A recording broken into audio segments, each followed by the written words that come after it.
to Africa, say, where the essay shape thought find out, and every conversation explores the art of thinking beyond special guest. One of his advocacy, the art of pivoting for meaningful change. None other than Dr. Rahul Prasad. Hi there, Daniel. Thank you for having me on your show. Welcome, Dr. Rahul, for another great episode on Abstract Essay. And can you please introduce more about yourself that I missed? Sure. So I am a scientist by training. Spent a long career doing work in various different things, including the latest, nuclear fusion.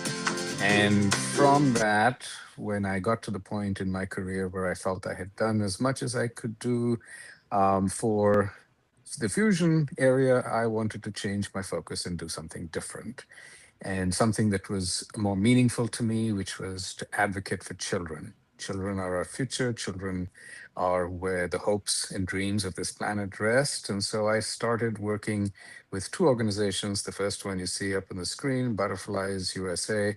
We raise money for children in India, and Aman-led development, where we raise money for children in South Africa. Yes, and thank you so much for sharing your knowledge and wisdom to the world, Dr. Rahul. Thank you.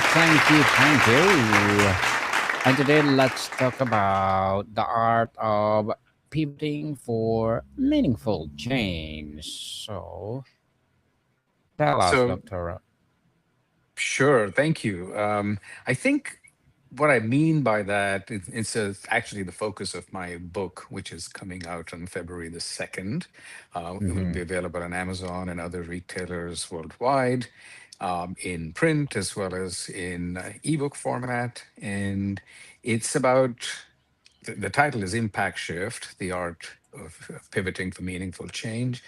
And the idea with it is, how does one go about doing what I did, which was go from having a successful career in one area, my area being physics, into another area, in this case, philanthropy, because I felt that I had done enough. I had created the amount of success I wanted to in physics, and now it was time to turn my attention to something else, something which could create a meaningful change within my lifetime. Nuclear fusion is going to provide clean energy for the world, but it probably won't happen in my lifetime.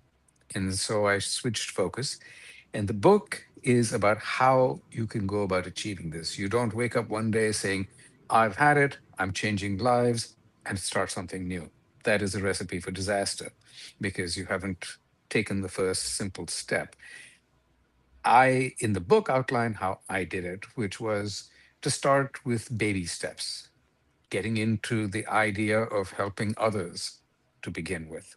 Once I get past that, I decided, where do I want to really make an impact? What is the focus of my area of wanting to be a philanthropist in? And it came to me that children, as I said earlier, they're our future. So trying to raise the standard of life, trying to give all children everywhere around the world an equal opportunity to learn and be brilliant and be contributors in the planet was a really good idea. A friend of mine who was working at the time with Butterflies USA, still is, asked for me to help him with the video that he wanted translated. I was translating the video for him when he says to me, would you mind narrating the video? One baby Mm-hmm. step. When he said, help me with the video, I said yes. When he said, narrate the video, I said yes. As a result of which, the video was produced. It had my narration. It raised money for children in India. That made me feel that this was something I could do. A few years later, he asked me, do you want to join the board? I said, yes. Little steps along the way. Once I got involved with the board, I started sharing my ideas of how we could greater increase the reach that we had and increase the amount of money. When I started on the board, we were raising about $50,000 a year. Shortly after, now we're raising 110, $120,000 a year to help the same children. Um, as a result of which, a few years ago, when the president decided to step down, they said, would you like to take over the presidency? And I said, yes, surely. And little by little, I built my involvement with butterflies. I got involved with the mandala, built that, and then decided, okay, these two things, which is a side thing for me, is no longer a side thing. This is going to be my main focus. And I shifted. And I think that is a simpler way to make the switch. It is not as daunting because you are not jumping from what you know, a very happy, cushy, pleasant life, into something you don't know all Mhm. at once. All at once. So, Dr. Raoul, the word pivot implies a stable point to turn from. In today's Yes. volatile world, how do we cultivate stable core values or identity that allows for fluid movement rather than clinging to a rigid job title or lifespan? Yes. I think that's a very good point. You bring up the stability that you want is what comes, I believe, in my case at least, it did, was from a stable family life. I rely on my friends, my family, my community. That was my axis. That was the stable point around which. So I was working in physics, and then the pivot was around the same thing. The family was at the core. That's what provided me the stability, the ability to actually decide, yes, I can change my focus because I had supporting family members who said, yes, this is a good idea. Go for it. Mhm. Go, go, go, people. And many people wait for the crisis to force a pivot. What is the Hmm? subtle internal signals, a persistent curiosity to fading passion, a feeling of skillful boredom that suggests the proactive pivot might be wise long before the crisis hits? Thank you again. That was a wonderful question, Daniel. And I completely agree with you. Pivoting after the crisis hits is probably too late because Hmm. at that time you are now in an unstable situation. I think the way you find out, and for me, this was indeed the case, when I was not waking up in the morning feeling excited about going to work, when I wound up feeling, well, all the bad things that happen in a day are now starting to equal and in some days even exceed all the good stuff I was doing, all the wonderful research, all the wonderful people I was interacting with. That started becoming less important, and the bad things started to become the negative aspects of dealing with people who are not willing to listen, for example, or feeling that you're being marginalized for whatever reason. All these sorts of things, when you start to get a niggling doubt that it's no longer working for you, that's the point in time to start thinking about making the pivot, making the switch. Hmm. Making the switch, people. And Dr. Raul, you call it an art. What is the essential difference between a reactive, fear driven, well, and strategic, purposeful pivot? Is it the motivation, the preparation, or the execution? I think it's all three. There is a preparation for it because you have to have thought put behind it. You have to decide what you're going to do next. If you're pivoting because of the crisis, you don't have time. You have Mm-hmm. to switch. You have to do it quick because if you don't, your livelihood may not be the same. And so it's the thoughtfulness that you can get when you have the time to think about what you want to do so that you land in the right spot. You wind up pivoting into something that is actually going to be helpful for you, which is actually going to create that meaningful change that you wanted in your life. In my case, it was working with children. Other people may have a different idea. You might want to go, help with the crisis that we have in the U.S. of the unhoused. You might want to talk about helping children who are getting displaced because of various conflicts around the world. There are so many different ideas that people have, and I think trying to figure out your passion, what moves you, is the best way to think about pivoting. And then to look and see if this pivot is actually going to be helpful. So the baby steps into going into the new field is a good way to do it, so that you still have the stability of your present employment, your present job, your present career, whatever it is you're working on, and you're experimenting, if you will, with what is coming next. And that makes the switch much more easy to do, as well as much more rewarding at the end. Before the how comes the what. How Yes. do you help someone distinguish between fleeting fantasy and genuinely calling worth pivoting forward? I think one of the ways to do it is to think back in your life and see what about news items, or what about your interactions with people, with places, with books, with media has moved you. And as I said, I discovered my passion for helping children because I was looking back at my life, and every time I had interacted with and helped in some little way or another a child, it made me feel good about doing it. I volunteered in my children's schools teaching science, helping bring experiments to teach them how to think about science in a different way than just reading it from a textbook, helping them do their homework in areas, mathematics, physics, chemistry, that I know and can help with. And finding that those things were helping me, were making me feel good about what I was doing, brought me to the focus of, okay, this is actually something that has been in my life for a long time. This is not something knee jerk, not something new, not just a passing fantasy because everybody else is doing it. Mhm. Everybody's doing it, definitely. A meaningful pivot, Dr. Raul, often connects past dots in a new way. Mhm. What is a practical exercise for auditing one's entire life experience, like skills, passions, volunteer work, or even a childhood interest, to find the hidden thread for a new direction? Yes. So look at what you have done. And again, I'll illustrate with my life experience because that's an easy way to do it.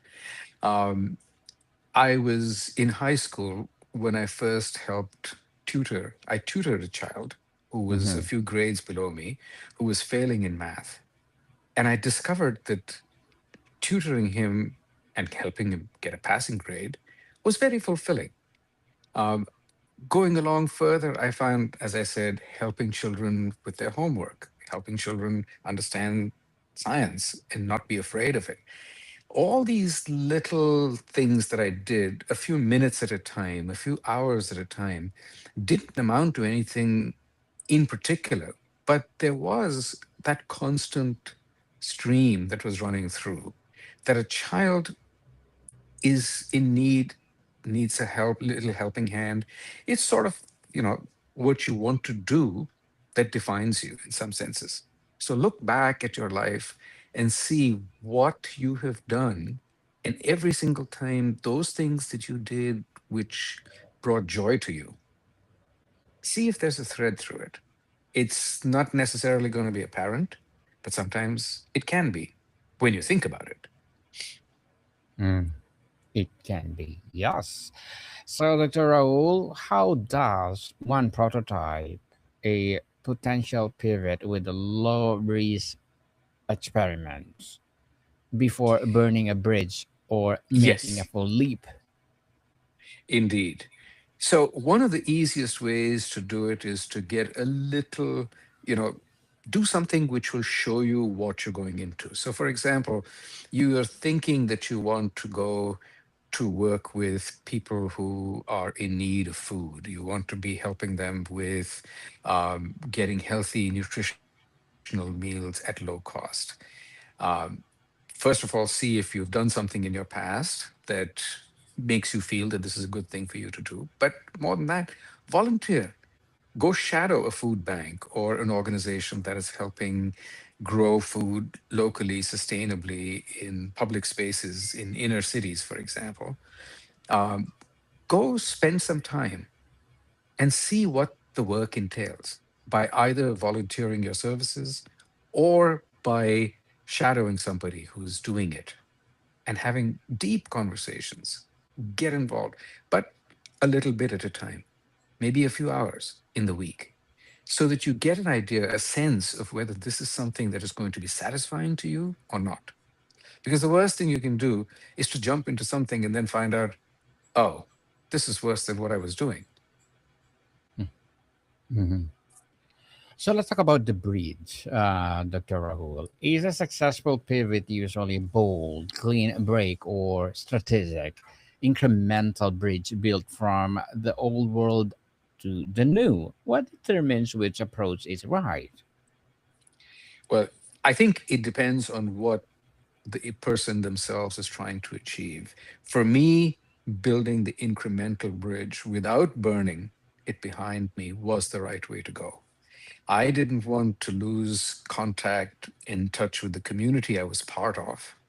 And in fact, I viewed my transition into the new world of philanthropy, I viewed my old community as a great resource. People who I could reach out to and who could actually go ahead and help me with doing and achieving some of the goals. Even today, I write to my old colleagues every time we're doing a fundraising drive. And I always get a very warm and enthusiastic response. The reason being, I didn't burn the bridge. I built the new structure and strategically moved into it, not at all destroying what was in the past. I still get calls from people who are asking me to consult in various scientific projects that they're part of, where they know my scientific expertise could be of use. And I am more than happy to help them with it because Mhm. I still want to keep, I wanted to build and grow, not shrink. Build and grow. Wow, we like that, Dr. Raul. The financial runaway is a real constraint. What are the most creative and practical strategies for funding a pivot from the ramen noodle phase to more structured or transitional income? That's a very, very good question, Daniel. And I think the best way to do that is to start when you have a nest egg built up.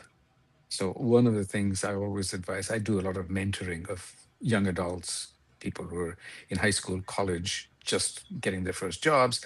And I always tell them, try to save money so that you have something to fall back on. When times Mm-hmm. get rough, you need to have that nest egg that you can say, okay, I'm not, I don't need next month's paycheck because I have 3 months, 4 months, 5 months worth of money already in my bank account. So that is the best way to start because you will never, when you start up, I shouldn't say never, but it's not likely when you start into your new career that you're going to wind up landing with both feet first and you're going to wind up making money from day one.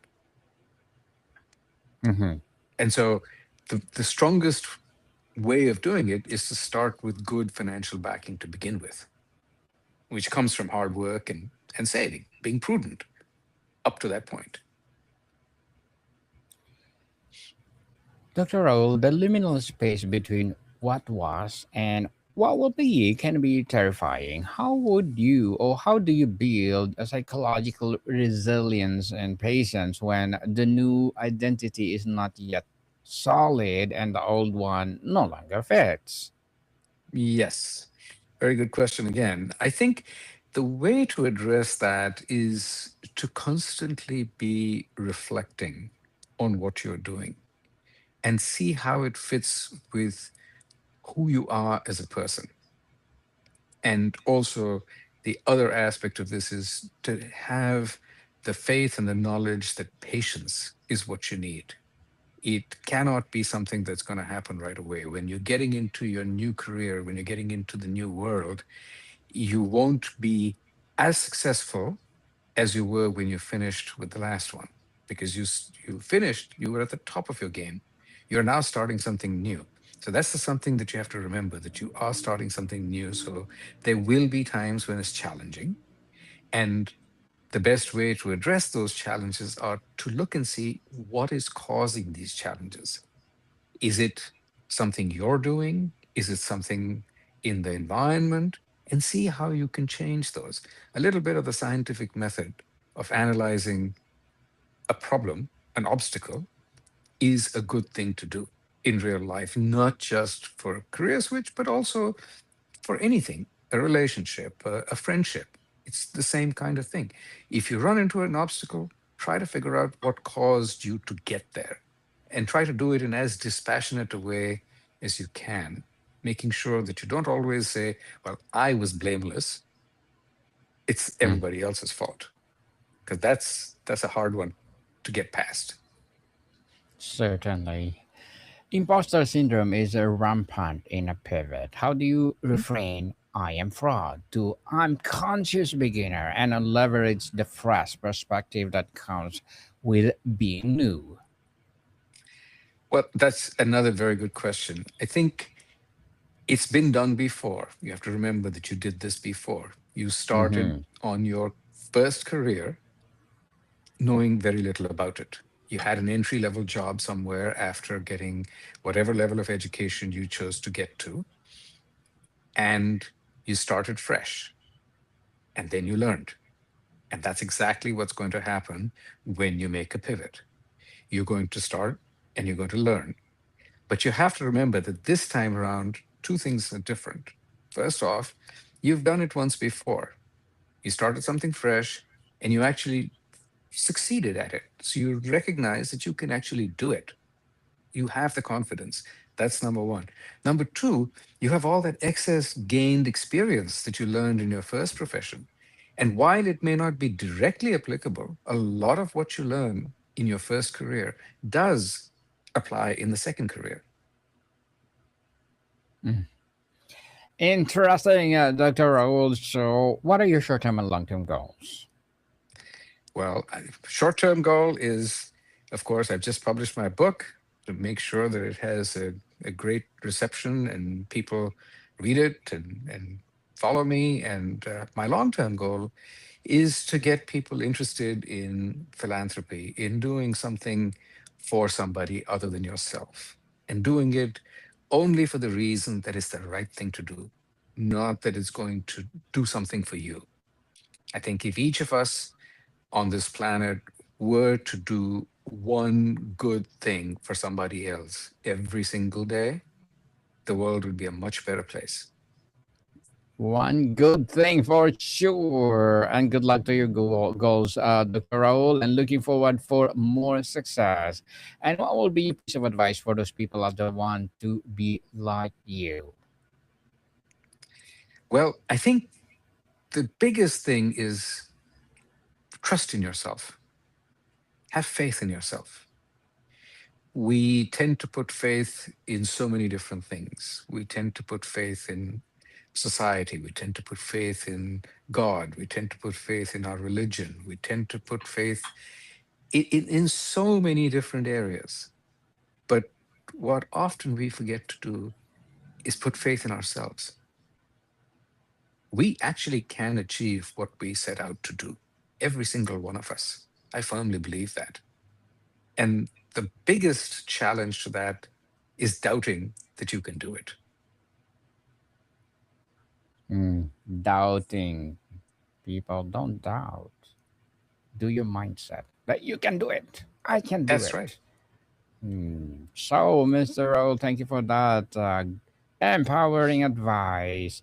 So, to wrap up our discussion for today, or before we wrap up our discussion for today, I'm inviting you to please do listen to my other podcast, people, my other podcast, because my abstract essay is already in sixth season, abstract poetry in third season, and of course my book 101 review in sixth season as well, comedy 101 third season, and my food 101 in sixth season too, geography 101 love letters, movie 101 review, music 101 of fifth season, science 101, sex 101 in its fourth season, trivia 101, the 101, mental health 101, motivation 101, entrepreneurship 101, and of course My Bible Verses 101 are my baby podcasts. Please listen to them wherever you listen your podcast. So, Dr. Raul, for the listeners who feels the itch for change but is paralyzed at the starting line, what is the one small, non-threatening but decisive action you would tell them to take this week to begin learning into the art of the pivot? I think the first thing you should do is try something new, something you have not tried before, and ask the question, why not? When you think about why should I do this, ask why not? Why should I not do it? And if the answer to why not is, well, the only reason I shouldn't do it is because I've not done it before, then try it. If the answer is it's dangerous, maybe not. That would be the one thing. Yes, try and try until you succeed, people. Exactly. Pivot, pivot, pivot. And Dr. Raul, can you please invite the listeners to support your book, your advocacy, or whatever projects that you're doing right now? Yes, I would love you to go to Amazon and search my book, Impact Shift, The Art of Pivoting for Meaningful Change. It is releasing February 2. Pre-orders are open right now. I would love you to support Butterflies USA. The website is on your screen, as well as Amandla Development in South Africa. Dr. You can Raul, connect with me on LinkedIn. yes, LinkedIn. Dr. Raul, I'm inviting you to be part of my Book 101 review and let's talk about your book itself. Okay, I want to help you to promote it. I'm gonna invite you tonight and let's talk about your upcoming book. And pre-order Sounds already, good. right? That's right. Yes, people, plus about Rahul Prasad, because if you support him for sure, more and more empowering advocacy like this to rise. So, Dr. Rahul, thank you so much for your time. Thank you so much for having me, Daniel. Monica, people, see you soon.